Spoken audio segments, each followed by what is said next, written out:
Super, merci beaucoup d'être venus en ce samedi matin aussi nombreux à donc, la table ronde jeux vidéo comme support de propagande avec Benjamin Patino alias Bolchegeek, Queen Apple, Anaïs Garesti alias Maudie et animé par Claire Paul. Donc je voulais juste vous rappeler que, étant donné qu'on est dans les locaux de Lyon 3 et qu'on est en Vigipirate niveau le plus élevé, on va quand même vous rappeler les consignes de sécurité. Donc en cas d'incident, les sorties de secours sont ici et ici. Et merci si jamais on en arrive là, de sortir, d'évacuer dans le calme et d'être vigilant aux personnes à mobilité réduite autour de vous. Ah oui, et aussi, je sais, c'est pas très cool, mais on a malheureusement une feuille d'émargement à vous faire passer. C'est vraiment l'expérience université, ça y est.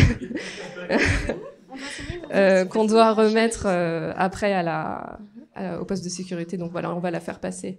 Merci à tous et bonne conférence.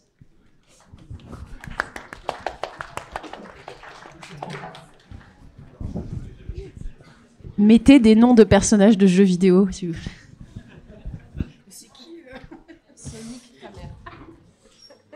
On va pouvoir commencer ? Merci. Alors, merci à toutes et à tous d'être présents aujourd'hui. Donc, le jeu vidéo n'est pas politique. Ce sera tout. Non. En tout cas, c'est ce que semble dire une partie de la population qui veut voir en ce médium un outil de loisir, parfois cathartique, parfois créatif, mais toujours dans le but de nous amener dans une réalité alternative, dont la porosité parfois avec la réalité reste à discuter. L'industrie du jeu vidéo, souvent montrée du doigt pour sa représentation de la violence et son influence sur une population encore en construction, est pourtant le terrain fertile à des moyens de manipulation utilisés par de grandes instances. Cette table ronde tentera de répondre à ces questions et de mettre en lumière les moyens mis en place par ces instances, de quelle manière elles le sont, et comment faire en sorte de les débusquer pour prévenir de ces tentatives d'influence. J'ai avec moi des invités qui ont été brièvement présentés. Je vais me permettre d'aller un peu plus en détail. Nous avons donc Maudie, streameuse Twitch qui allie sciences sociales et jeux vidéo, et qui est également chroniqueuse pour Arte France pour l'émission Jour de Play, ainsi que pour la chaîne indépendante Blast. Nous avons ensuite Queen Apple, streameuse Twitch également, cofondatrice de la chaîne Osmosis Co-op, spécialisée dans la création de contenu de jeux vidéo. Elle est également chroniqueuse de l'émission Jour de Play France. Je suis une Totally Spies. Et c'est une Totally Spies. Et enfin, Bolchegeek, créateur de contenu abordant la culture populaire sous des angles artistiques, sociaux et politiques, auteur du livre Le syndrome Magnéto, l'autre moitié de la chaîne Petite Voix BGK avec Kat BRN, et également créateur avec Kat d'un format mensuel pour l'humanité. Bien, maintenant que les présentations sont faites, nous allons pouvoir passer au cœur du sujet. Donc pour revenir sur la base de la table ronde, on parle ici du jeu vidéo comme support de propagande. Peut-on déjà revenir sur la base de ce qui est considéré comme étant une propagande ici, s'il vous plaît ? Sortez le petit Robert. Propagande. Google. T'allais partir là.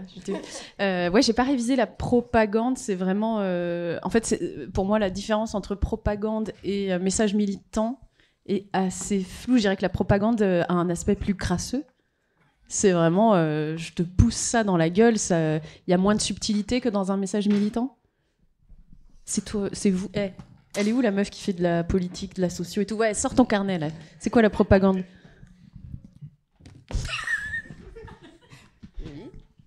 On nous a invités ici parce que nous sommes de gauche.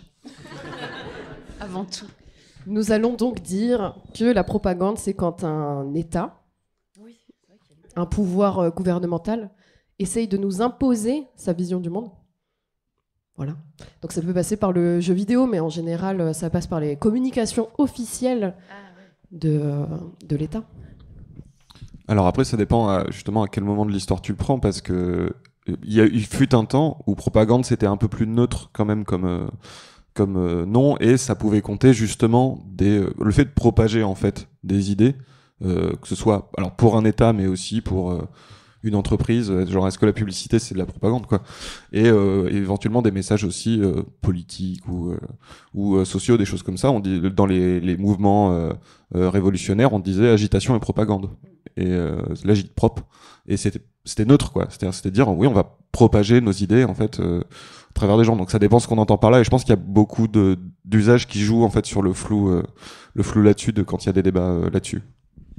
Je pense que quand on parle ici de propagande, en tout cas dans le contexte de cette table ronde, on va parler plutôt d'instances alors privées ou publiques qui vont utiliser en fait le jeu vidéo pour faire passer une idée, notamment dans un but soit mercantile, soit dans un but plus, alors je vais pas dire fallacieux, mais je l'ai dit quand même, donc voilà, soit dans un but par exemple de recrutement, mais ça on en parlera par la suite.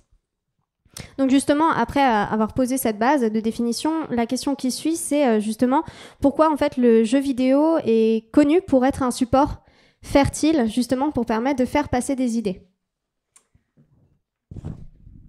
Tu veux dire directement pour les institutions de type... Oui, exactement. De type armée, militaire, etc. À la base, parce qu'il est né au sein même de ces institutions-là. Le jeu vidéo, vraiment, à la base, c'est des ingénieurs qui s'emmerdent pendant la guerre froide. Donc, ils commencent à jouer avec ce qu'ils ont sous la main, donc des oscillateurs, des machins, des ordinateurs, enfin, ce qui deviendra l'ordinateur plus tard. Et comment ça, c'est devenu un support pour faire passer des idées. Je dirais que je pense que les institutions de l'époque ont quand même gardé ça sous l'œil, même si les institutions n'ont pas investi tout de suite le jeu vidéo, ça a toujours été un peu surveillé, entre guillemets, par ces institutions qui en étaient à l'origine. Et très vite, dans les années... je pense que c'est avec le FPS, surtout, donc le first-person shooter, les jeux vidéo où on voit les mains du protagoniste qu'on incarne en caméra intérieure, on va dire, qui a eu... assez vite des études directement des institutions militaires sur les réflexes, sur le fait que c'était très proche de leur simulateur. Et je ne sais plus quelle était la question de base, tellement je suis partie de loin. En quoi le jeu vidéo peut être considéré comme un support idéal, justement? Pourquoi aussi le jeu vidéo est un support idéal pour ce type d'instance? Pour ce type d'instance-là. Pour ce type d'instance-là, mais que ce soit aussi... on a fait des petites recherches justement avec Queen en amont pour pouvoir préparer cette table ronde. Donc effectivement, il y a le sujet de l'armée qui est assez prépondérant, mais il y a également en fait d'autres sujets. Mais ça, justement, c'est les questions d'après, donc je peux pas spoiler en fait. On reste sur l'armée.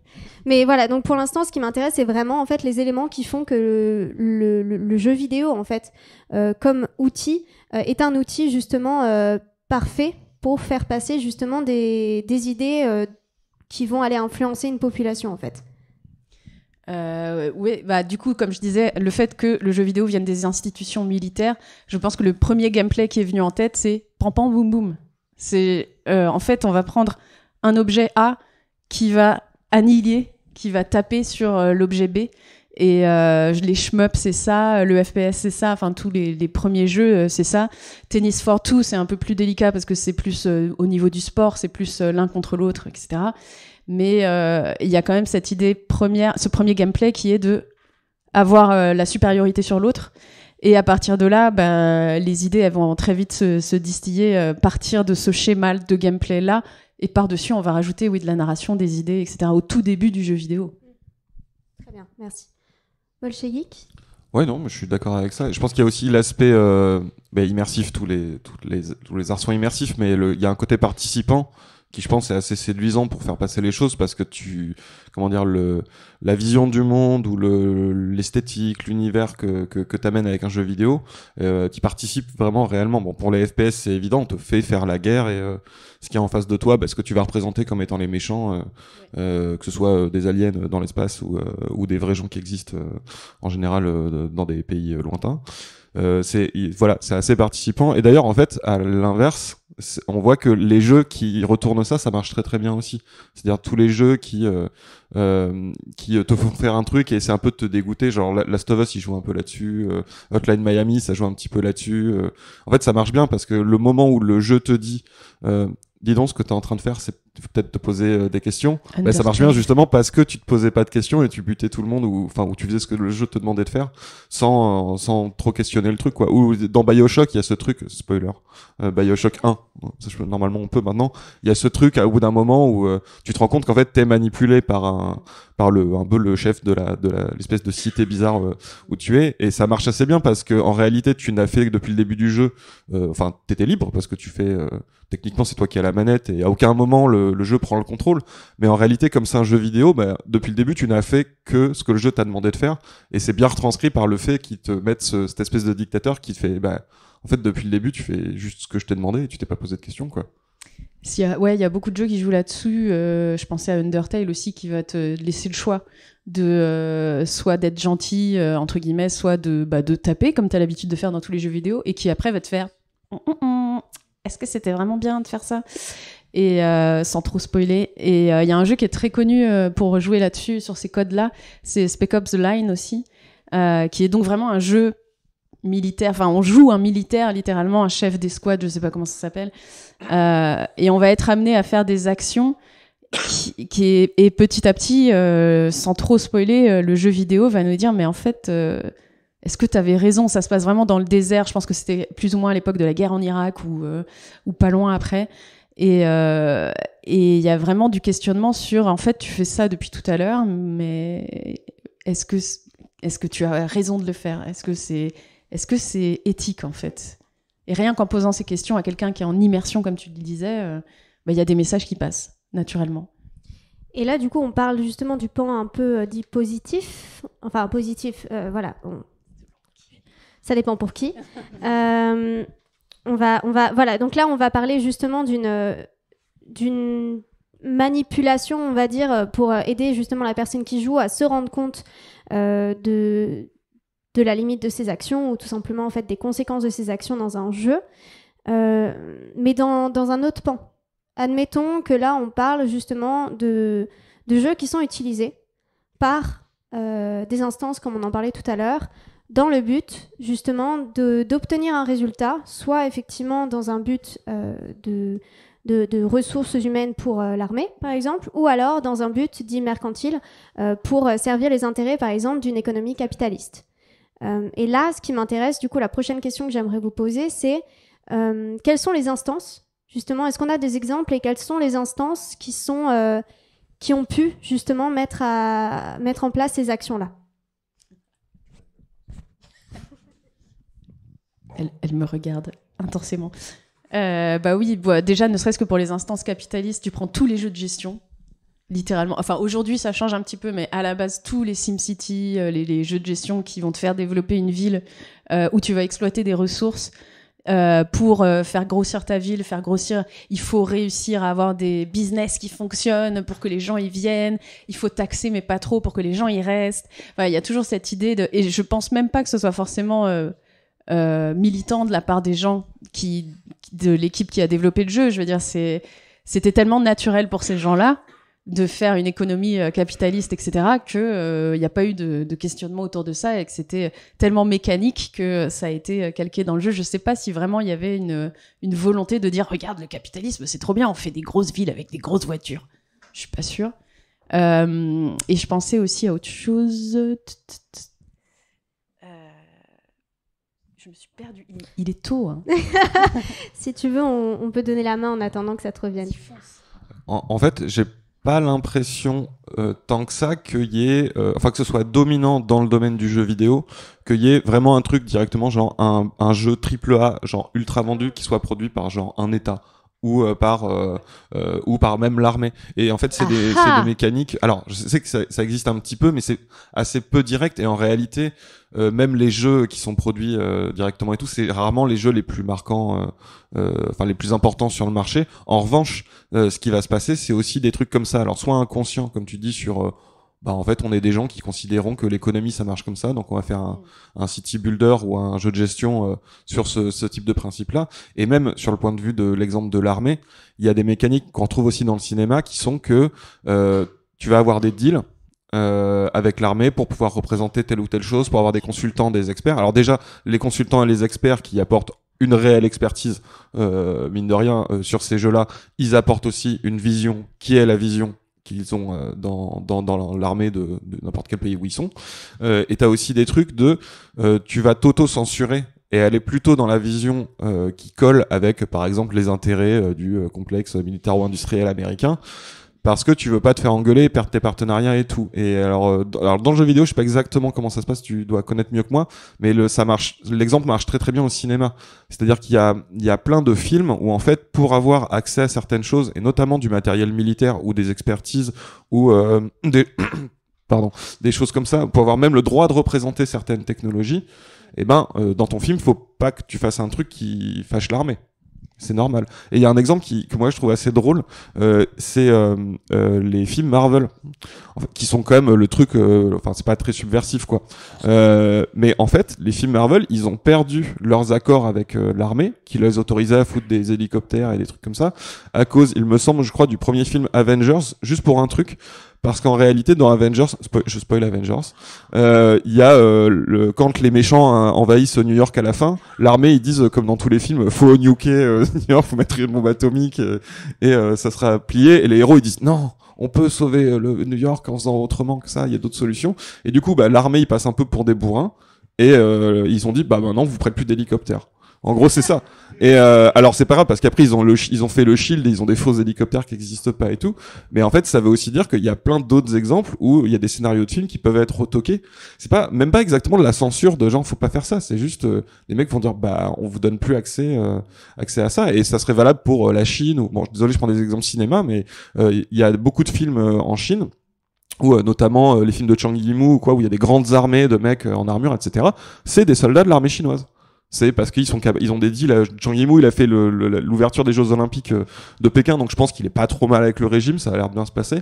Et du coup, s'il fait une scène de bataille, on peut lui prêter un champ énorme et 10 000 mecs, j'exagère un peu, mais peut-être 1000 mecs qui sont des vrais soldats disciplinés, qui savent faire et tout. Et en fait, c'est vachement intéressant pour un film. C'est plus pratique que prendre des figurants qui déjà ressemblent pas du tout à des militaires et qui savent pas faire. Donc voilà, tu t'arranges un petit peu ton truc pour dire ça va bien se passer quoi. Et est-ce qu'on a des exemples justement pour le côté jeu vidéo un petit peu, Maudit? Je sais pas, je m'en fous honnêtement. Waouh. Non, mais parce que en fait, si tu joues à un jeu qui est fait par le gouvernement, c'est pas les jeux auxquels on joue. Là où c'est ce que tu disais quoi. Il y a des Et oui, il y a du sponsoring, il y a des trucs comme ça, mais c'est pas les jeux qui marchent et auxquels on joue. Et pourtant, on a des exemples bien concrets. Et pourtant, nous avons des exemples bien concrets. Vas-y, sors tes recherches. Avez-vous déjà entendu parler du jeu America's Army, qui est sorti dans les années 2000 et qui, comme son nom l'indique, te fait jouer dans l'armée américaine et a été développé par l'armée américaine. Oui, mais du coup, ce que montrent les... Mais voilà, mais personne ne joue à ça. Ce que montrent les statistiques là, c'est que la majorité des gens aujourd'hui jouent aux 66 mêmes jeux. La population mondiale, on joue aux 66 mêmes jeux. Donc moi, par exemple, un des jeux avec lesquels j'ai grandi, c'est Counter-Strike. Et tu vois, c'est pas produit par, mais ça marche parce que j'ai mon FAMAS rose, je peux mettre des petits stickers dessus, mettre un petit... Et voilà, et ça c'est banger. Et donc il y a tout ce truc où on est dans des jeux qui marchent très très bien, donc typiquement Counter-Strike pendant une période, maintenant ça peut être... Fortnite. Oui, voilà. On est habitué à avoir des armes qui existent dans la vraie vie, le AK-47, etc., qui sont représentées pour de vrai. Et alors là, c'est là que je trouve que ça marche mieux, c'est plus insidieux. On intègre cette mécanique de il y a des terroristes, il y a des counter-terroristes, qui est représenté comme terroriste, etc. Enfin, je trouve que là, on est pile poil dans ce truc où ça n'a pas besoin d'être financé par les États pour qu'il y ait cette vision du monde qui soit transmise, qui est clairement... raciste. Raciste. Il y a plein de manières différentes. Il y a plein de manières différentes de le transmettre justement. Et c'est ça qui est intéressant, c'est de voir toutes les couches en fait, par lesquelles toutes les couches et les biais par lesquels passent justement certaines institutions pour arriver à leur fin. Que ce soit justement en permettant en fait d'utiliser des armes qui sont et pour lesquels les devs payent vraiment à l'armée une sorte de droit d'auteur en fait, parce que c'est des marques déposées, c'est des modèles déposés. Je suppose que c'est plus ou moins pareil au cinéma pour les utiliser aussi. Le FAMAS, c'est français, hein. Le saviez-vous? Allez, les armes et la France. Ils le font plus, je crois. Enfin bon. Vous êtes bien calés en armes quand même. Grâce aux jeux vidéo. Ah, ça, bah c'est voilà, bon. bah voilà. Et bah voilà. Et donc ouais, il y a vraiment un lien direct de financier entre les studios qui développent les jeux avec des vraies armes et les armées quoi. Ça c'est un peu dur. Et qu'est-ce qu'on a d'autre si on sort de l'armée? Le gouvernement. Éric Ciotti également, ouais. Tu te rappelles Fortnite? Oh putain, qu'est-ce qu'on avait dit sur Fortnite? Elle est dans son carnet Kirby comme ça. J'ai pas toutes mes notes. Fortnite. Tout à l'heure, on avait commencé à parler justement des institutions en dehors même des institutions comme l'armée. On avait parlé notamment d'entreprises en fait. Le but c'était de parler un peu des entreprises privées également qui vont utiliser des jeux vidéo pour cibler en fait une population très précise à but mercantile. Il y avait eu l'angoisse de mettre des placements de produits dans les jeux. Tu sais, le truc avec Death Stranding où chaque plante avait une canette de Monster. La canette. Mais oui, je me souviens de la canette. Ça commence à devenir un mode de financement pour les boîtes d'apparaître dans les jeux, dans les très gros jeux.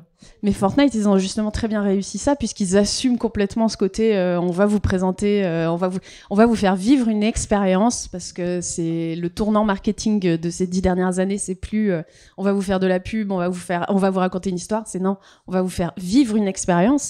Et quoi de mieux que le jeu vidéo, et en l'occurrence en ce moment Fortnite, pour faire vivre des expériences exceptionnelles aux joueurs et joueuses. Et en plus, ce qui est insidieux, c'est qu'il y a quand même des bonus à participer à l'expérience. Il y a des bonus in-game pour les joueurs et joueuses à regarder la pub, en fait. Ça remplace un peu les pubs sur... Ça veut dire que ça fait des V-Bucks et après ils peuvent acheter des... Ouais, je crois que t'as des skins spéciales, t'as des spéciaux, t'as des trucs comme ça. Il y avait ce niveau en fait qui avait été créé justement en fait un niveau bonus créé par une entreprise de pétrole pour vendre en fait sa nouvelle essence pour Magnifique. Exactement, et où du coup il y avait un niveau bonus dans Fortnite dans lequel les joueurs pouvaient jouer, où c'était une forme de road trip en fait, et où il fallait mettre cette essence dans une voiture. Alors pourquoi dans Fortnite, je ne sais pas. Parce que c'est le numéro 1, je pense oui, que voilà, ça va c'est pas ça. plus loin. Ouais. Exactement. Et du coup, je trouve ça intéressant parce que, en fait, déjà, la première question qui m'est venue à l'esprit, c'est pourquoi, en fait, des instances comme celle-ci, donc des instances qui cherchent à vendre leur essence, vont viser, du coup, la population de Fortnite. Population de Fortnite qui est quand même peuplée, je pense, majoritairement de personnes entre, 11 et 16 ans. Non. Ça, c'est Roblox, ça. Ouais. Non. Roblox. Fortnite, c'est plus... Fortnite, c'est un peu plus c'est nous. âgé. Hein. Fortnite, c'est nous. C'est vrai? Oui, ça va Non, jusqu'à... Maudit, c'est toi. Peut-être. Tu joues à Fortnite? Fortnite, c'est 20-30 ans. Ouais. Ouais. Ouais, c'est plus la vingtaine. Et sachant que aux States, tu sais, ils conduisent plus tôt. Ils peuvent conduire plus tôt, donc je pense que ça doit être lié à ça aussi. Et ils sont obligés de conduire aux States parce que sinon ils peuvent pas se déplacer. Donc oui, j'imagine que c'est ça. Et sachant que Fortnite fait à la fois, comme tu le dis, de l'essence, des artistes, mais aussi entre guillemets l'Holocauste. Il y a un musée de l'Holocauste sur Fortnite. C'est-à-dire que ça vous met à tout niveau, enfin tous les trucs sont sur le même plan, quoi. C'est assez incroyable. Et le summum de ça, j'ai l'impression que c'est leur nouveau truc des métaverses là. Et alors il y a le métaverse de Zuckerberg là, le truc Facebook et tout, mais il y en a plein d'autres qui existent où c'est genre le futur. Et c'est trop drôle quand tu t'intéresses à ça parce que tu te rends compte que justement c'est poussé par des marques, des entreprises et tout, et que c'est résumé à ça. C'est-à-dire que c'est un jeu vidéo en fait, c'est un univers virtuel où tu te promènes, t'as un avatar, sauf qu'il y a plus de jeu quoi. C'est-à-dire que c'est en fait le seul truc, c'est des emplacements publicitaires, et même le truc de Zuckerberg qui est un peu le truc le plus avancé et tout, en réalité ce qui te vend c'est waouh, tu vas pouvoir te promener dans un univers virtuel et il y aura des marques et tu pourras acheter des trucs, tu vas pouvoir travailler et tout, et en fait c'est vraiment le rêve absolu du truc, c'est en fait ils ont plus rien à te vendre à part de la pub quoi. Il y a même pas l'habillage de vraiment c'est un jeu.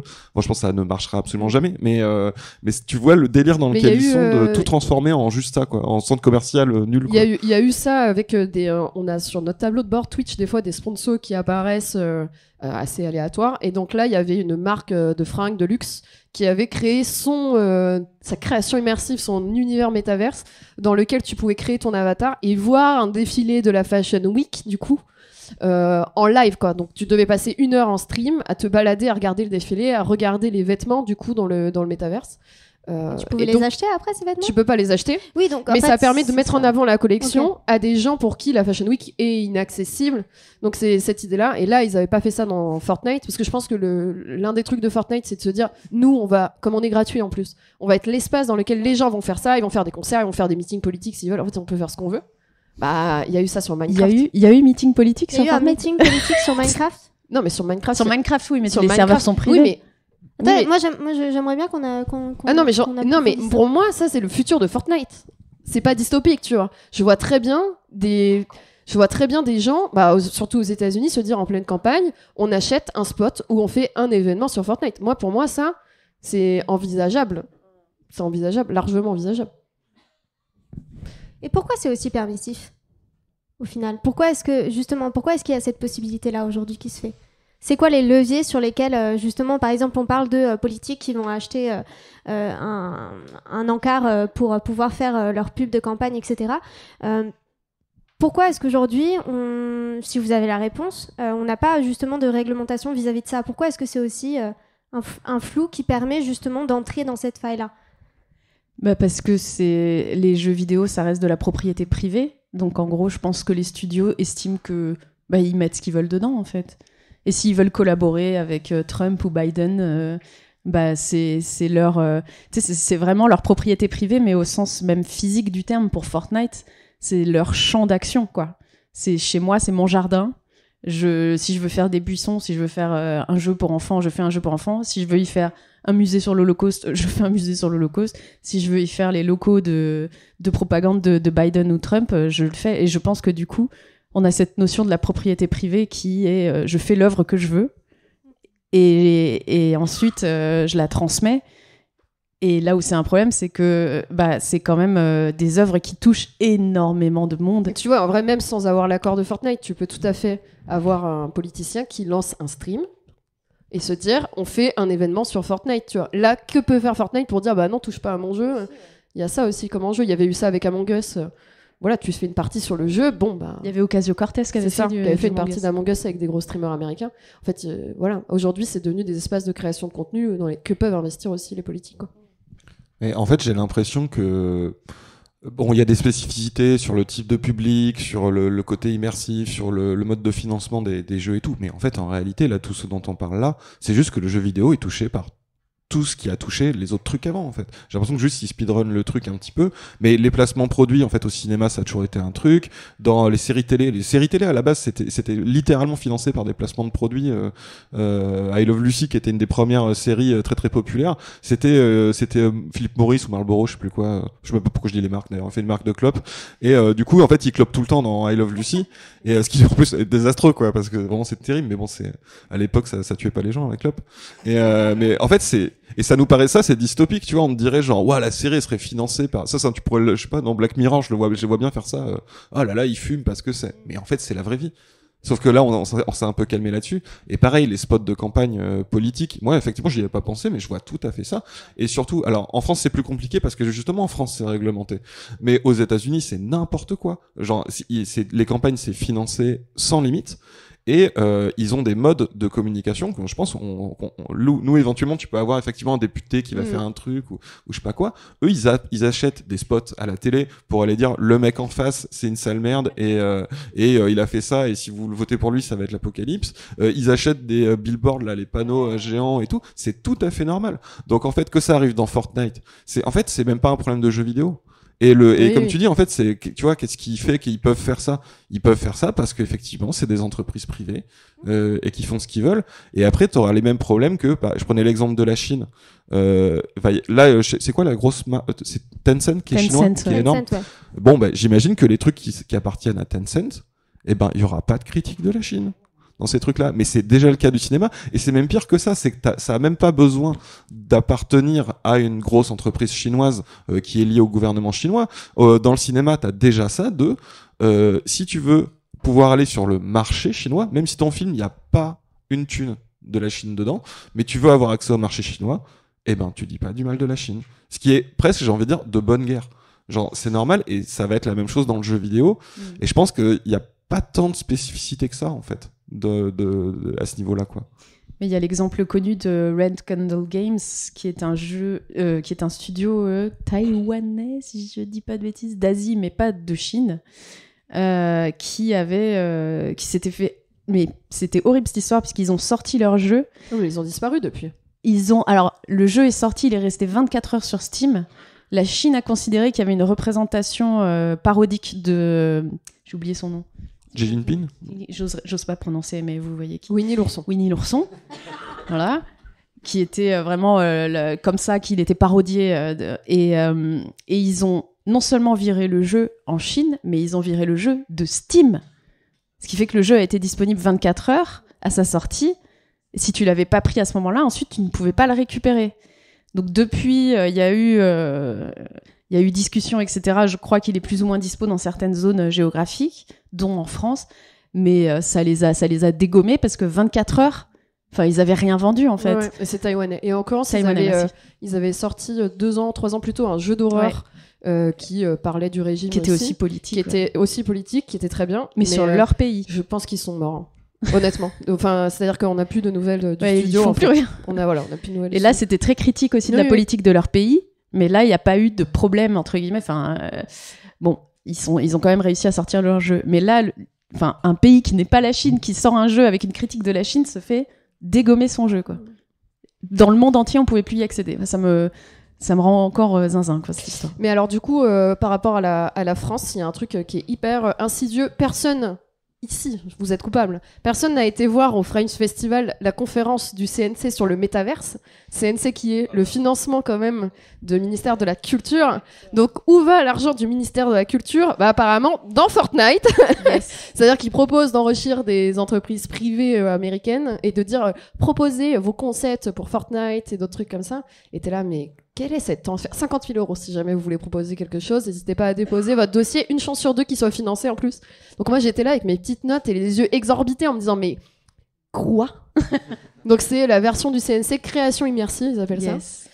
Et en fait effectivement ils te poussent à rejoindre des espaces qui existent déjà. Parce qu'en fait créer de A à Z son métaverse, évidemment l'État français n'a pas forcément l'envie de mettre l'argent là-dedans. Du coup ils font ça dans des espaces qui existent déjà. Mais c'est quoi la réglementation justement pour toucher parce que c'est sous forme de subvention du coup si c'est le CNC ? C'est une subvention pour des artistes-auteurs. Voilà. Ok, donc c'est dans le but de créer un univers dans un métaverse qui existe déjà. C'est ça. Et on sait, on a des détails sur la réglementation, sur les limites, sur le type de projet qui est accepté. Il nous a montré des projets qui ont été acceptés. Pour l'instant, il n'y a rien qui a été fait sur Fortnite, alors plus grande dame. Mais sinon, en fait, c'est pour l'instant, les projets qui ont été financés, c'est des musées. Ouais. Où pour continuer à visiter le musée, ils font la version 3D en ligne, tu peux te balader, etc. Donc pour l'instant, l'argent n'est pas parti dans des trucs mirobolants, en fait. C'est parti dans les projets de théâtre aussi, avec une visée plus immersive. Mais en fait, ça, c'est les gens qui sont intéressés par ça, naturellement. Mais j'ai trouvé ça intéressant que dans la communication du CNC, dans les slides qui nous étaient présentés, c'était en mode, vous pouvez faire du contenu sur TikTok et Fortnite. Et t'es là, mais... Yes. Mais quoi ? Et en fait, ça, c'est marrant, parce que moi, je l'avais pas vu cette conférence, mais ça revient cycliquement, ce truc de, faut donner des subventions aux trucs immersifs, VR, genre tous les 4-5 ans, et à chaque fois, y a rien qui se passe, enfin, ils financent ça, mais parce qu'en fait, ce qui se passe, tout simplement, c'est même pas du complot ou quoi, c'est juste que, y a des pingouins au ministère qui arrivent et qui disent, regardez ça, c'est incroyable, le futur, il faut financer ça, et il y a des gens au ministère qui disent, excellent, donnons de l'argent public à ça, mais parce qu'il y a des, même pas, j'allais dire lobbyistes, mais même, voilà, peut-être c'est des potes à Bruno Le Maire qui disent le futur c'est la crypto ou je sais pas quelle connerie ou des trucs comme ça, et en fait c'est hyper perméable en fait, parce qu'il y a c'est des secteurs qui ont l'argent pour avoir de l'influence, et c'est pas pour dire c'est un complot, il graisse la patte ou quoi, c'est juste, c'est le fonctionnement normal en fait. Ouais, puis il y a Le ce truc, et truc, aux États-Unis, ça serait bien pire. Il y a Ça ce serait truc bien de pire. course derrière en mode faut pas qu'on soit en retard. faut pas qu'on ait l'air et naze. si on veut avoir ouais, c'est ça. Si on veut avoir les financements, si on regarde les financements, il faut qu'on montre qu'on comprend ce qui se passe et ce que font les jeunes. Donc là, ils Mais ils comprennent pas ce qui se passe. Non. Donc il n'y a pas de réglementation, il n'y a pas d'encadrement. Mais autre truc financé par le CNC, désolé, c'est la sauce pour eux aujourd'hui, mais et par le ministère des Sports, il y a les JO en France cette année, Ah, et les donc il y a JO. eu la version JO e-sport. Oui. Qui a eu lieu avec Just Dance, parce que produit français avec Ubisoft.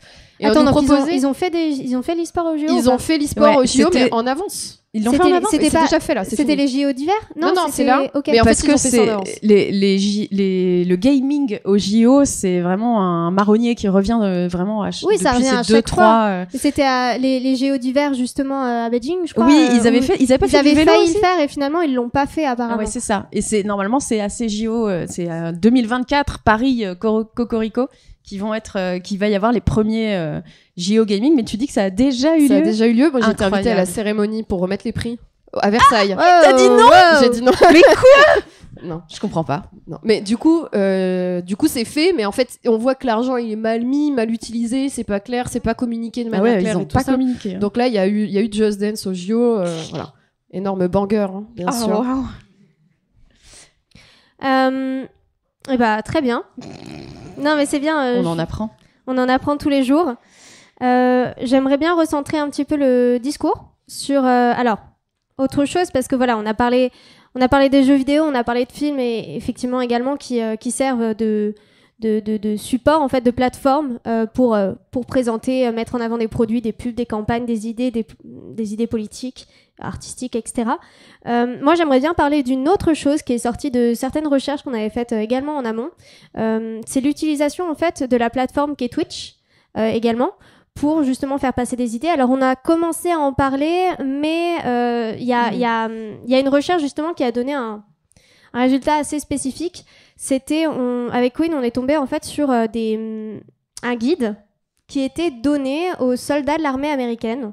Et donc c'est un guide très précis parce que je crois qu'il y a bien une 20aine de pages sur comment s'y prendre, qui explique en fait aux soldats de l'armée qui souhaitent aller sur Twitch pour mettre en place un recrutement des jeunes en fait, quelles étapes respecter, c'est-à-dire quel langage utiliser. Ils expliquent d'ailleurs qu'il est fort conseillé de parler de soi et de rentrer dans son intimité pour que les gens puissent rentrer en empathie avec toi et du coup puissent se projeter sur toi pour avoir ensuite envie de te rejoindre dans la bataille. Mais il y a également en fait le type de personnes qui sont ciblées, de quelle manière s'y prendre, comment construire sa chaîne Twitch également, de manière à ce qu'elle soit attractive. Est-ce que déjà à chaud là comme ça, est-ce que ça vous étonne? Bah non, mais en fait, pour moi, c'est pareil, c'est la même chose. Je sais pas quelle proportion ça prend, mais en fait, c'est pareil, il y a le discours de Twitch, le futur. Trop bien, faut que les jeunes, ils sont là-bas, parce que t'as ça aussi, et surtout pour l'armée, parce que l'enjeu, évidemment, c'est de toucher un public qui serait susceptible d'être enrôlé et tout, donc qui est en âge d'être enrôlé, qui a peut-être, justement, et surtout que tu peux pas toucher par d'autres biais, c'est-à-dire, ils regardent pas la télé, voilà, donc il y a un enjeu là-dessus. Donc, il y a des pingouins à l'armée aussi qui ont dit, le futur, c'est Twitch. Et ils se sont mis là-dessus et ils font leur petit manuel comme tu dis. Après, est-ce que ça va vraiment tu vois, est-ce que ça va vraiment est-ce que ça marche provoquer quelque chose? Est-ce que ça marche et tout? J'en sais rien. Mais je pense que de toute façon, eux-mêmes ne le savent pas. Mais c'est ce qui s'est passé. Là, les médias se disent tous, faut aller sur Twitch. C'est the place to be et tout. Les journaux font ça, les marques font ça, les politiciens font ça.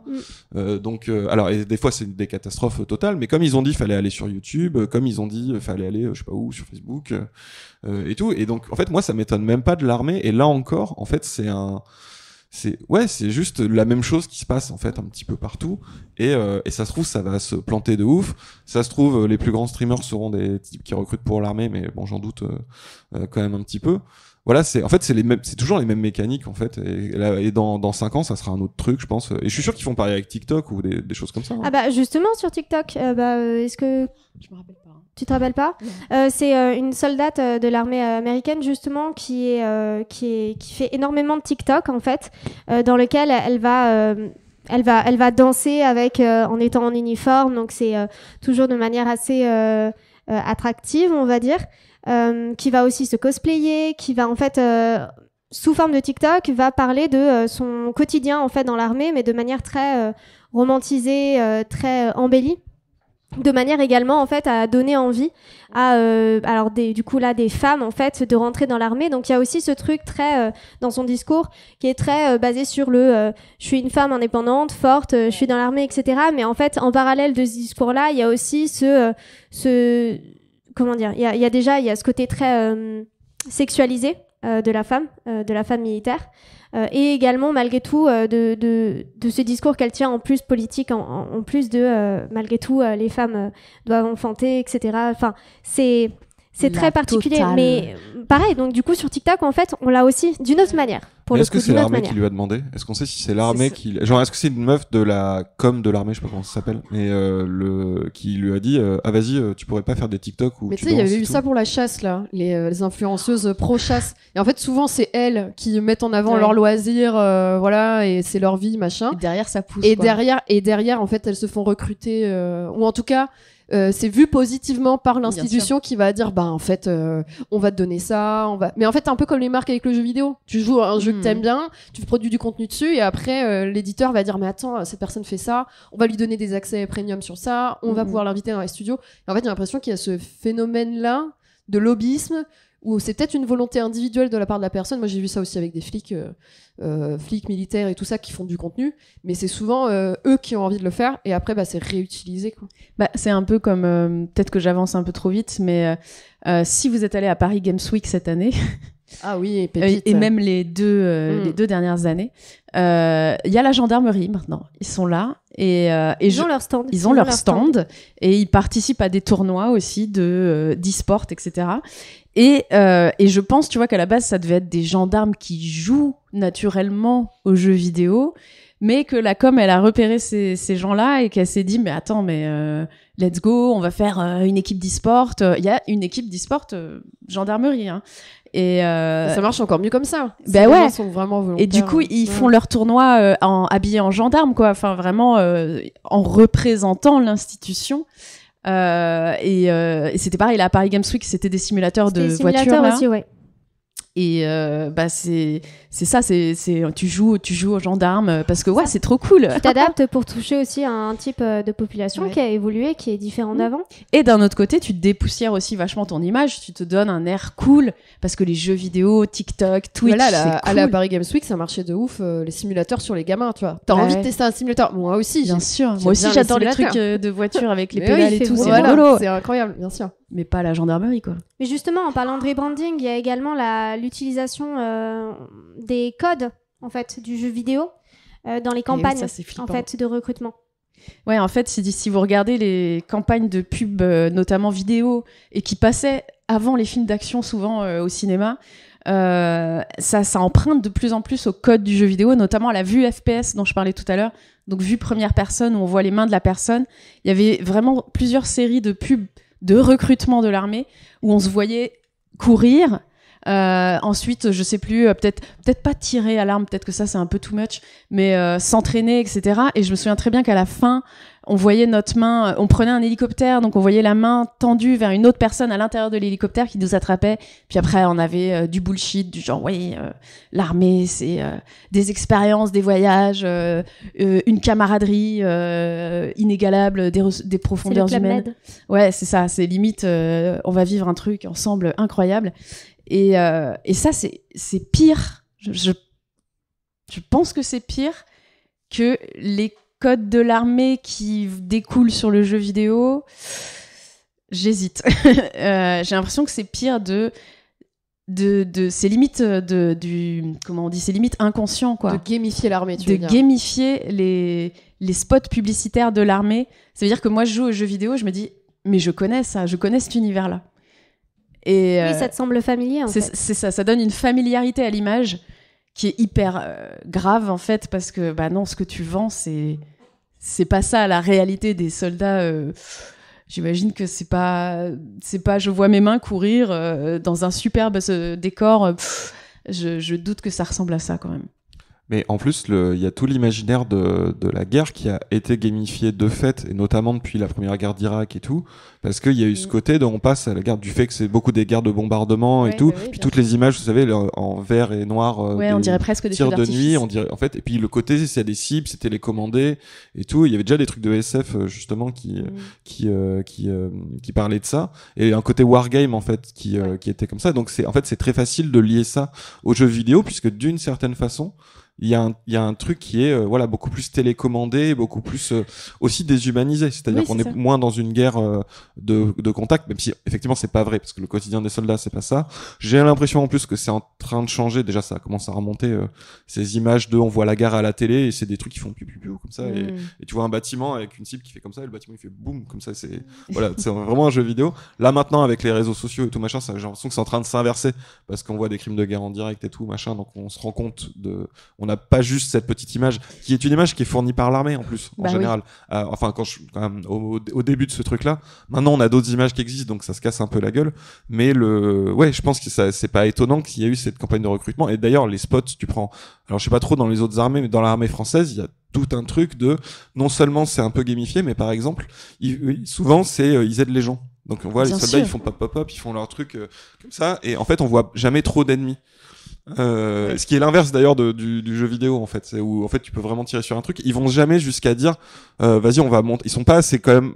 Ils savent bien que ça craint en fait de dire on va mettre un mec qui se fait tirer dessus avec du sang. Donc ils le font jamais. Ils mettent plus en avant la camaraderie, le savoir-faire, la compétence, les valeurs, l'aide, des trucs comme ça. Et voilà. Et bon, c'est parce qu'il faut donner une image un petit peu différente, un petit peu différente de l'armée quoi.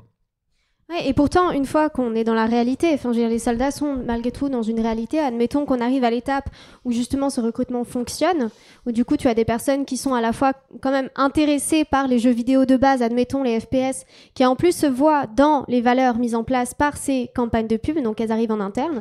Elles arrivent sur le terrain et arrive ce moment-là où en fait elles sont face à la réalité, une réalité qui est forcément beaucoup moins romancée, beaucoup moins sexy on va dire. Et on en vient en fait à ce qui se fait également d'ailleurs au sein de l'armée et qui utilise le jeu vidéo comme moyen en fait de garder, de faire pression et de garder les personnes. Donc là on a parlé d'équipe e-sport dans la gendarmerie, mais au niveau de l'armée il y a également autre chose. Oui. Ok, je te souffle un peu l'idée. Il est tôt. En gros, dans les recherches qu'on avait faites, on était tombé sur une interview, un dossier en fait qui avait été fait. Alors, je suis vraiment désolée, je n'ai plus la source, mais si certaines personnes souhaitent avoir les liens de recherche qu'on a pu faire, je pourrais vous les envoyer, si vous voulez m'envoyer un MP après ou pas. Tout simplement, c'était un article avec une interview d'un soldat qui expliquait que s'il n'avait pas eu les tournois Overwatch, je crois, avec ses collègues, en fait, ça ferait longtemps qu'il aurait quitté l'armée à cause des traumatismes. Donc, on parlait ici de violences psychologiques qui avaient été justement étudiées par des psychologues dans l'armée. Et donc, il y avait ce témoignage de ce soldat qui expliquait que tout simplement, s'il n'avait pas eu cette cohésion qui était venue avec les tournois de jeux vidéo, il serait parti. Ouais, en fait, les tournois de jeux vidéo dans l'armée, ça devient les baby-foot des startups, quoi. C'est vraiment, on va te faire de la merde toute la journée, mais au moins t'auras accès à ça, et c'est vraiment crado. Et je pense aussi qu'il y a, juste pour revenir sur pourquoi ils vont recruter à Paris Games Week, au travers des jeux vidéo, etc. Pourquoi ils s'intéressent aux jeux vidéo? On a dit parce que le jeu vidéo c'est cool. Je pense aussi qu'il y a toujours cette image du joueur déjà, seul dans sa chambre, un peu perdu. Un peu, il sait pas trop ce qu'il veut faire de son avenir et tout, et donc il va beaucoup consommer de jeux vidéo, beaucoup consommer de Twitch. Et ça, je pense que l'armée, ils l'ont toujours en tête parce que c'est précisément ces personnes un peu perdues, en recherche de repères, qui vont aller viser, voire en décrochage scolaire parfois. Et je sais que c'est des types de profils qui les intéressent. Justement, pourquoi est-ce que... alors là, on a centralisé le discours sur l'armée, mais pourquoi, par exemple, l'armée va s'intéresser aux personnes qui jouent au FPS? Est-ce que vous savez ce que l'armée cherche dans ces personnes-là? Je sais qu'il y a eu des études qui prouvent que vraiment, pour le coup, on a des meilleurs réflexes. Alors, qui a commandé les études? Qui a fait les études? Je ne sais pas. Mais il semblerait que, effectivement, à force de jouer à des jeux qui demandent du réflexe, de tirer vite, de bien viser rapidement, etc., sur une cible mouvante, tout ce que tu veux. Et même dans la cohésion d'équipe, ça, je me souviens, je l'avais lu, donc tout ce qui est MOBA, tout ce qui est Fortnite aussi, où on va jouer en équipe. Donc pour donner des ordres, se répartir pour une stratégie, etc., une stratégie d'attaque sur un autre groupe, en fait, on va l'apprendre naturellement au travers de certains jeux vidéo qui sont très inspirés, donc qui empruntent beaucoup à leur origine militaire qu'on a vu au tout début de la table ronde.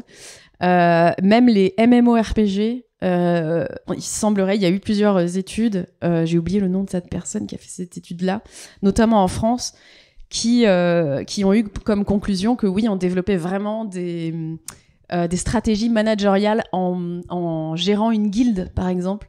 Donc tout ça, ça va intéresser pas mal de monde dans le monde du travail, mais spécifiquement pour tout ce qui est réflexe et concentration, ça intéresse forcément l'armée de tirer sur une cible qui bouge, mais limite on leur a mâché le travail, quoi. Ouais, je vois.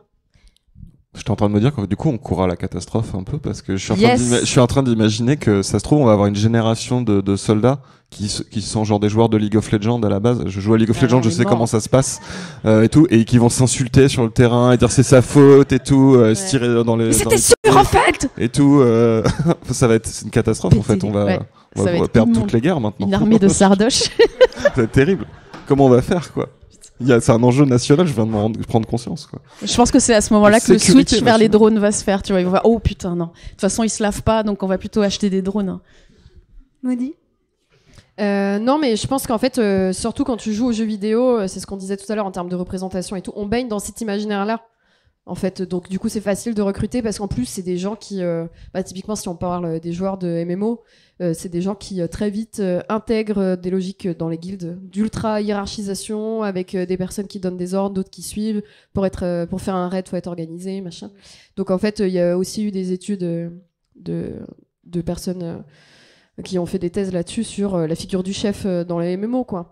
Qui est littéralement une personne qui se comporte comme ton patron et avec qui tu acceptes ça. Donc ça m'étonne pas que ça soit qu'il y ait des frontières un peu floues ou que ça soit poreux avec d'autres univers, quoi. Et même ce côté le fait qu'on ait un FPS, j'ai oublié les trois, le FPS, le healer et le tank. Non, DPS. DPS, healer, tank, FPS. Mais oh là là. C'est très grave, c'est très grave. C'est le matin. J'abandonne. Il est tellement tôt. Oui, il y a des rôles. Voilà, il y a ces rôles-là et clairement, c'est aussi des fonctions que, entre guillemets, c'est basique dans le jeu vidéo, mais c'est quand même des divisions que tu vas retrouver aussi sur des vrais champs de bataille. Tu vas avoir vraiment le front avant, les fronts arrière, le support, la médecine. Enfin, c'est des choses que tout est divisé. Encore une fois, tout ressemble. Tout simplement parce que l'inspiration aussi pour faire la bagarre dans les jeux vidéo, ça a été la vraie bagarre. Donc tout est très stratifié et lié étroitement, quoi.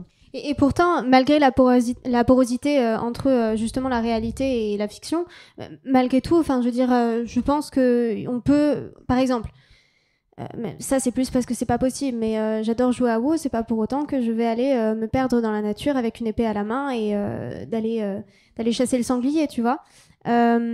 Donc, en fait, est-ce que c'est vraiment possible? Est-ce qu'il y a une vraie influence par rapport à ça? Est-ce qu'on sait aujourd'hui, en fait, si... Mais le problème, c'est pas l'univers du jeu, c'est les mécaniques de jeu qui te font intégrer des comportements. Mais par exemple, voilà, est-ce que spécifiques. quelqu'un qui joue à, par exemple, Call of Duty, CSGO, va forcément avoir envie de se dire un jour, je vais aller faire piou-piou les pistolets dans la vraie vie, quoi? Alors, je sais pas trop pour ce sens-là, mais je sais que dans le sens inverse, il y a moment confession, j'ai un pote militaire. Je suis désolée. Et je sais que lui, il peut pas jouer à ces jeux-là. Ah ouais. Parce qu'il est vraiment allé une fois, ok. Il y a pas une fois sur le front. Non, mais vous avez des potes agriculteurs ou pas? Les potes agriculteurs dans la famille, ouais. La passion, leur passion tracteur là, c'est le jeu vidéo. Ils sortent d'école, ils jouent à ça. Tu sais que j'ai entendu ça pour les routiers aussi. Oui.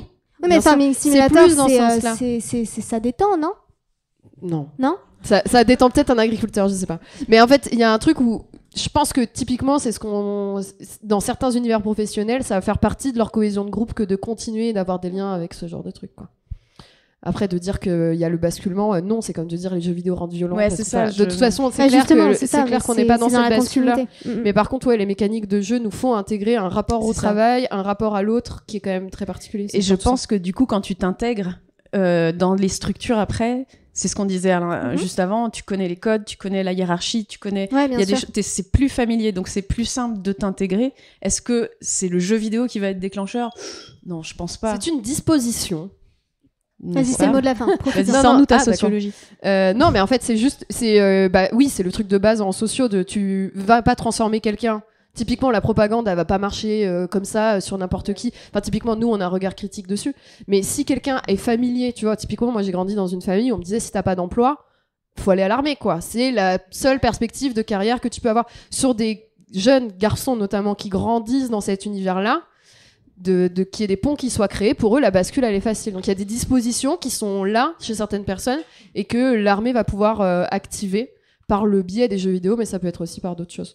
Benjamin. Et en fait, c'est un très bon exemple, ce truc de les jeux vidéo rendent violents et tout, parce que moi, c'est pour ça que ça m'offusque pas tant que ça, en fait. Le genre, la gendarmerie et tout, en fait, c'est normal, quoi. Il y a un stand de la gendarmerie, en fait, on s'en fout, c'est pas grave. Et c'est la même chose, c'est-à-dire qu'en fait, il y a un mec à la com de la gendarmerie qui est un jeune qui connaît les jeux vidéo et qui est arrivé en disant, dans mon enveloppe de com, est-ce qu'on n'irait pas à la Paris Games Week et tout? C'est pareil partout, c'est pas très grave. Et en plus, des fois, on tombe un peu dans le piège de détourner des vrais sujets. Effectivement, mais tout comme à chaque fois qu'il y a un problème et qu'on dit c'est la faute aux jeux vidéo, genre il y a une fusillade ou des trucs comme ça, les gamers étaient les premiers à dire bah non, arrêtez avec ça, vous voyez bien que le mec il a des problèmes dans sa vie, dans sa famille, il y a des raisons sociologiques, il y a des raisons psychologiques et tout, et vous êtes en train de le détourner sur ces putains de jeux vidéo. Et en fait, c'est la même chose. C'est-à-dire que les gens qui vont aller dans l'armée, je pense, je dis ça au doigt mouillé, mais en fait, franchement, c'est sûr, quoi. Les raisons sont plus des raisons sociologiques en fait, c'est des catégories de population qui vont avoir peut-être besoin de la compétence que va leur amener l'armée. Moi, les potes que j'ai connus qui ont été à l'armée, ils y ont été parce que, justement, ils avaient besoin de sortir avec un diplôme de mécano, et ils avaient besoin de thunes, et des trucs comme ça. Et c'est ça, les vraies raisons, en fait. Et c'est pas parce que, oh là là, il y a trop de violence. Et surtout on a tendance à se focus un peu sur des jeux genre les Call of ou des trucs comme ça qui sont entre guillemets réalistes. Genre il y a des vrais pays et des vraies armes qui existent dedans, quoi. Mais en fait Fortnite et tous ces trucs là et tout, mais c'est pas la guerre. Et en fait tout le monde le sait, et c'est pas un vrai affect militaire guerrier, je crois pas. En fait pour moi c'est presque, je caricature un petit peu, mais des fois on a tendance, c'est comme si on disait jouer aux échecs, ça te donne envie de faire la guerre, quoi. Et en fait parce que c'est ça en fait les échecs, c'est la guerre. Bon, il y a deux fronts et des trucs comme ça, et on sait tous bien que non, c'est pas ça l'intérêt en fait des échecs. Et voilà, je pense que ça existe, le truc de justement avoir beaucoup de FPS très militarisés où il y a des valeurs qui sont mises en avant et tout. Ça joue dans l'inconscient collectif, dans l'imaginaire des gens, c'est important. Mais des fois, on se surfocus là-dessus. Et tout comme, je vais prendre un autre exemple parce que c'est d'autres types d'instances. Mais par exemple, dans les recrutements politiques, Steve Bannon, qui était un peu une des éminences grises de Trump et de l'alt-right en général, enfin l'extrême droite internationale en général, c'est-à-dire que c'est un vrai stratège, ce type et tout, et c'est assez facile de savoir c'est quoi ses stratégies parce qu'il en parle assez ouvertement. Et lui, il avait théorisé, faut aller sur les MMO, des trucs comme ça, pour recruter. Et justement, un type de personne. C'est-à-dire que vous allez voir sur ces trucs-là, il y a des jeunes mecs un peu isolés qui ont besoin de sens dans leur vie et tout. Donc, déjà, c'est même pas le jeu vidéo, en fait. C'est pas le fait que ce soit des gamers. C'est juste que les raisons pour lesquelles ils se réfugient dans les jeux vidéo sont exactement les raisons pour lesquelles ils vont être recrutés par des groupes politiques comme ça. Et je pense que ça serait valable pour d'autres groupes politiques. Là, je prends l'exemple de l'extrême droite, mais ça serait valable aussi pour des groupes de gauche ou sur d'autres questions. C'est le même fonctionnement. Bannon, il a vachement mis ça en avant. Il y a eu le côté, en plus il y a eu le Gamergate, tous ces trucs-là, et il y a eu tout un discours de putain, Trump il a été élu parce qu'en fait dans Minecraft les gens ils ont été recrutés par des fascistes et tout. Non, Trump a pas été élu pour ça. Ça a dû jouer à la marge, ça existe, ça fait partie du combat culturel, etc. Mais ça fait complètement se détourner des vraies raisons sociologiques, historiques, politiques, et c'est hyper facile en fait de dire c'est la faute aux gamers, c'est la faute aux machins et Bien tout. sûr. Et des fois je trouve on tombe vachement vite dans ce piège là, quoi. Ah, complètement. Alors par contre, du coup, merci beaucoup.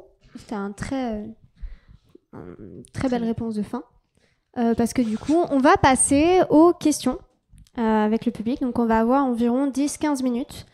Donc comment ça se passe? Est-ce qu'on passe un micro sachant qu'il est filaire?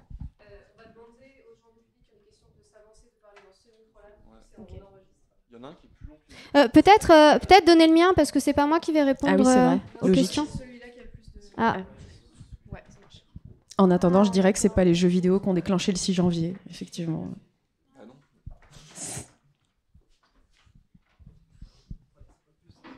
Et je profite du temps mort pour ajouter que moi, ça me dégoûte la gendarmerie à Paris Games Week. En plus, leur stand, ils sentaient le pipi. Attendez, et ça, il faut il va poser sa question. Alors, c'est pas vraiment une question, c'est plus... Non, c'est pas vrai. Bien joué. La question est un peu double, parce que je pensais notamment tout ce qui est... quand les campagnes des politiciens, notamment pour les élections présidentielles, s'insèrent dans le jeu vidéo. Notamment, je connais quelqu'un qui... je dénonce, qui avait fait un mini RPG sur RPG Maker pour François Bayrou. Mais sachez que ça existe aussi pour Le Pen. Donc savoir un petit peu si effectivement c'est juste un moyen d'aller chercher ou si c'est juste la jeunesse des équipes de com qui commence à se faire qui fait qu'on arrive là-dessus. Et aussi, je voulais vous demander si, parce qu'on a vu des exemples notamment avec l'armée plutôt négatifs, est-ce que vous avez des exemples assez marquants pour vous de propagande positive avec le jeu vidéo? Notre travail à jour de play avec Queenie. Ouais, je suis d'accord. Non, je dirais qu'il y a ce qu'on appelle le solar punk qui est en train de se développer en ce moment. J'ai été jugée en direct. Tu veux un seau pour vomir ou... Non, mais dans l'idée, justement, parce que je parlais des jeux de gestion tout à l'heure qui sont toujours très... on va mettre du béton, on va mettre des centrales et des grosses boîtes et des zones commerciales. Et est-ce qu'on peut pas inventer autrement un imaginaire de vie commune, de ville Du coup, j'aime bien cette tendance pour ça. Pour le fait que ça puisse proposer autre chose dans l'imaginaire collectif et culturel. Pour la première question, tu disais les jeux très militants qui sortent notamment pendant les périodes d'élection. D'ailleurs, on n'en a pas encore pour les élections européennes, c'est marrant. C'est vrai qu'il y en avait eu pas mal et il y avait eu la LFI s'était lâchée sur leur jeu. Ils avaient même fait une game jam, je crois, à un moment donné. Oui, il y avait, tu secouais des gens. Il y a eu Fiscal Combat, Combat. En 2017 et en 2022, il y a eu une parodie de Baba Is You. Ouais. Et ils ont fait, donc dans la Game Jam, il y avait beaucoup de trucs sur l'écologie. Et il fallait, c'était beaucoup de jeux de gestion ou de puzzles où il fallait essayer de gérer des ressources limitées, etc., etc. Donc ça rejoint aussi les deux questions. Et je pense qu'effectivement, pour ce qui est de ces jeux-là très militants faits par des équipes de com, etc., effectivement, c'est la jeunesse des équipes qui s'expriment parce que c'est une façon de s'exprimer pour toute une partie des nouvelles générations qui est aussi légitime que les autres, et c'est tant mieux. Et c'est tout. Maudit, tu voulais rajouter quelque chose ? Non, mais en fait, c'est juste que je pense que c'est l'industrie du jeu vidéo indépendant qui fait qu'il y a beaucoup de gens qui essayent de transmettre une vision du monde différente et de créer des jeux. Donc là, il y a une grosse vague de jeux qui vont sortir sur l'écologie. Il y a les queer games aussi. Enfin, en fait, il y a des gens qui essayent de parler d'eux, de leur vision du monde et de la transmettre par le biais de leur création. Et ça, c'est un peu partout, quoi. Comme dans le documentaire, comme dans la musique, etc. Mais c'est un peu plus des contre-cultures. C'est pas effectivement ce qui fait le plus de ventes.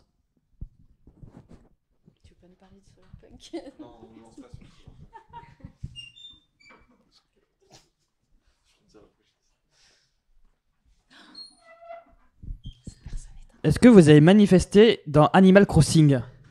Je vais développer la question. La propagande, vous avez abordé du coup d'un point de vue très structurel dans le sens où c'est les États, les industries, les entreprises, etc.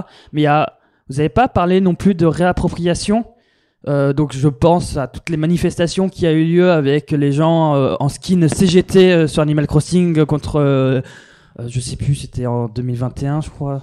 Il y a tellement de réformes horribles qui se passent, donc j'ai oublié les comptes. Mais pareil, il y avait un autre jeu où on faisait de la propagande à travers le jeu pour syndiquer les personnes. Parce que ça c'était un jeu plutôt axé aux États-Unis, donc le syndicat C'est une problématique encore plus compliquée qu'en France.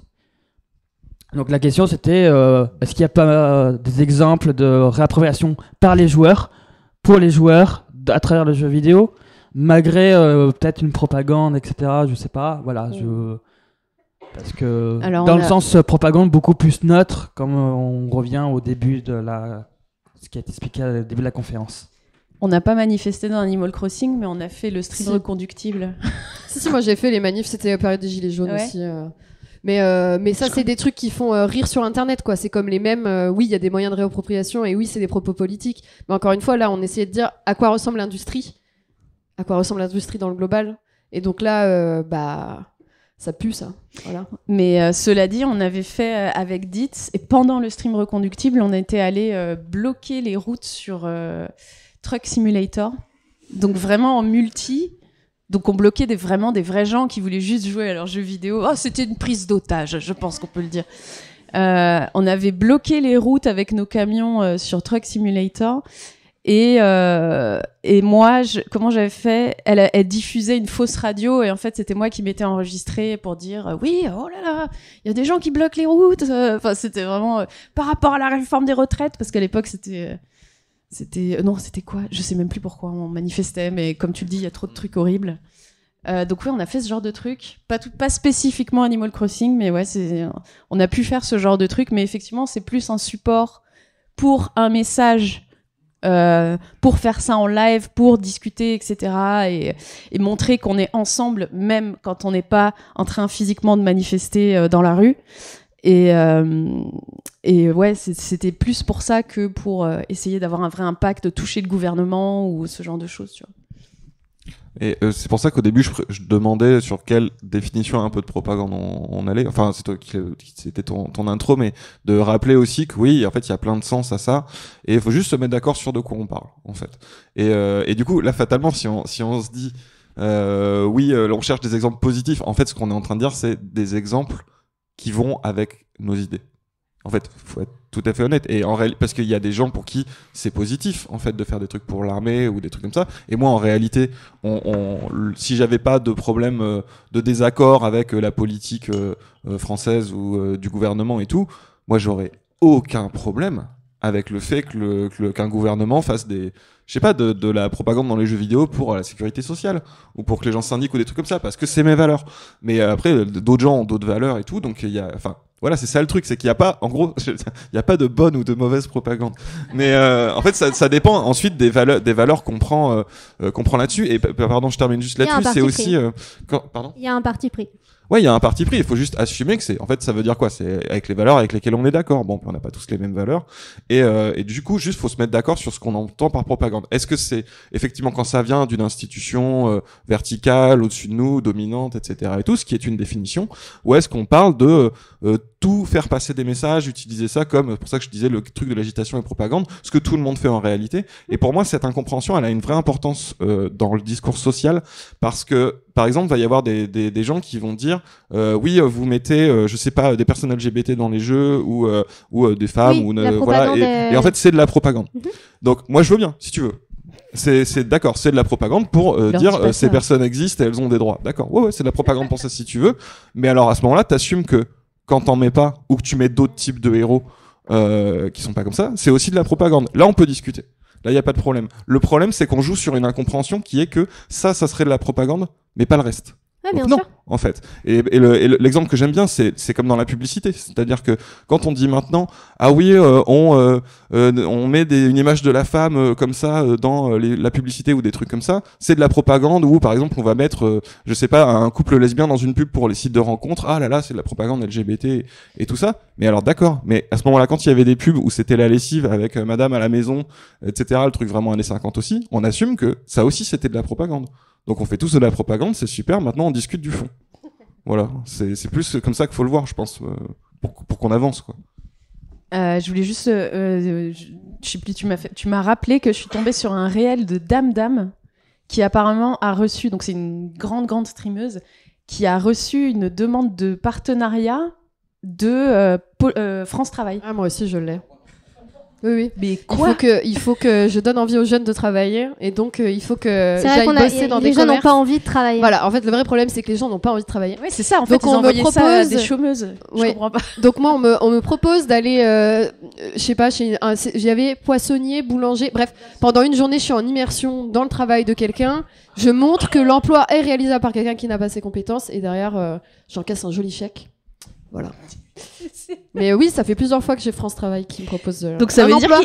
Mais c'est ça, ça veut dire qu'ils considèrent toujours pas que le stream est un emploi en fait, est un travail. Bah, ils savent en tout cas que c'est une super plateforme pour toucher des gens qui eux n'ont pas de travail.